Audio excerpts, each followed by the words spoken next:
ድጋሜ አልጨረስኩትም ነበር። ይሄው ጨረስኩኝ። ቅመሙ እንትን ብሎ አሁን ወደ ፍርን ሊገባ ነው እላችኋለሁ። እንዲህ ነው የሚሰራው። በደንብ ነው የሚጣፍጠው። ሞክሩት። ደጃጅ ፍርን በጣም አሪፍ ነው። በኩድራ ማለት በእንትን በአትክልት ይሄን ይመስላል እና አዩት። ገና ሳይገባ ያምራል። ለ2 ሰዓት ፍርን ውስጥ እናስቀምጠዋለን።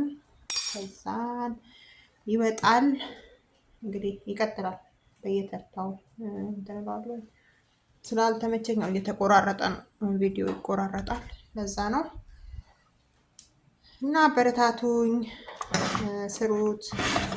አገራችሁ ስትገቡ ስሩት እላለሁ።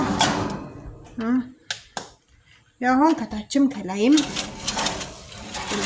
ከተትኩት እላችኋለሁ። አሁን 2 ሰዓት ምናምን ይፈጃል ፍርን ውስጥ።